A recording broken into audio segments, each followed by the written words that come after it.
ကဘာလူသားအလုံးလိုက်နာနေတဲ့အဆုံးအမလည်းမဟုတ်ဘူးသူတော်ကောင်းတွေကဆုံးမဩဝါဒပေးတဲ့အခါမှသာလဲလူတွေရဲ့အတိုင်းဝိုင်းဟာမိဘနဲ့သားသမီးအကြားမှန်ကန်တဲ့အမြင်များကိုရရှိကြတာဖြစ်တယ်မြတ်စွာဘုရားရဲ့အဆုံးအမတည်ရှိနေမှသာလဲကမ္ဘာလောကကြီးတစ်ခုလုံးဟာတာယာအေးချမ်းပြီးတော့ဘဟုဇနဟိတအများကောင်းစားဖို့အတွက်ဘဟုဇနဒုက္ခအများချမ်းသာဖို့အတွက်ဆိုတာဖြစ်လာနိုင်တယ်မြတ်စွာဘုရားအဆုံးအမကွယ်ပြောက်သွားပြီဆိုလို့ရှိရင်တော့ဒီမှန်ကန်သောအမြင်တွေကွယ်ပြောက်သွားတာနဲ့တပြိုင်နက်လူသားတို့ရဲ့လူလောကကြီးဟာကျဆင်းသွားပြီနောက်ဆုံးမှာတရိစ္ဆာန်လောကအဆင့်ရောက်သွားနိုင်တယ်လို့ဆိုတာတတိထားကြဖို့ပေါ့နော်တမန်အပြင်တော့ဘုရားဘာသာဝင်သူတော်စင်တွေငယ်စဉ်တောင်ကြီးကလေးဘဝကလေးကမာတာပိတုဥပဋ္ဌာဏမိဘဆိုတာပြုစုလို့ကြွေးရမယ်ဆိုတာငယ်ငယ်တည်းကဒီအတွေးဟာဝင်လာတာအဲ့တော့ဒီအတွေးဝင်တာမြန်မာလူမျိုးတွေမှသာဒီအတွေးဝင်တာကမ္ဘာမှာရှိတဲ့လူကြီးတန်ပေါင်း9000ကျော်သောလူတွေကြားထဲမှာဒီအတွေးမရှိတဲ့လူကအများကြီးပဲ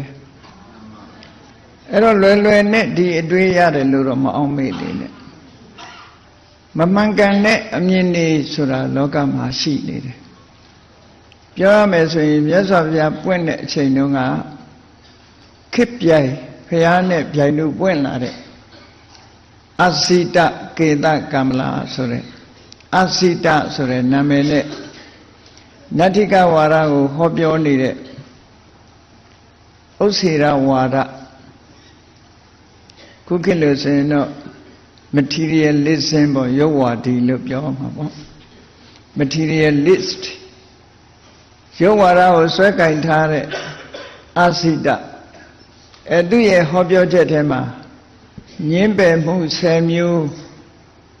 အဓိကထားပြီးပြောတာအဲ့ဒီမှာဘာပါတော့လို့ဆိုတော့နတ္ထိမာတာနတ္ထိပိတာဒီစကားလုံးကိုအဓိပ္ပာယ်တိုက်ရိုက်ပြန်လို့ရှိရင်နတ္ထိမာတာ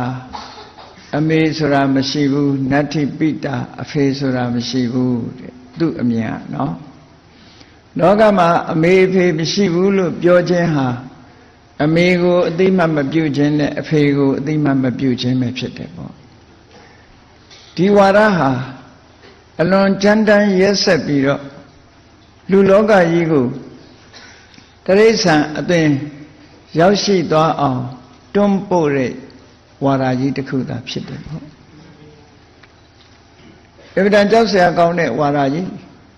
မြတ်ဗုဒ္ဓရဲ့အယူဆကအဋ္ဌိမာတာအဋ္ဌိပိတာအမေဖေဆိုတာရှိတယ်အမေကိုအသိမှတ်ပြုတယ်အဖေကိုအသိမှတ်ပြုတယ်ဒီလိုရှိတာနော်အမေဖေကိုအသိမှတ်ပြုခြင်းအပြင်မိဘရဲ့ခြေဆုတရားဆိုတာလည်းရှိတယ်ဆိုတာ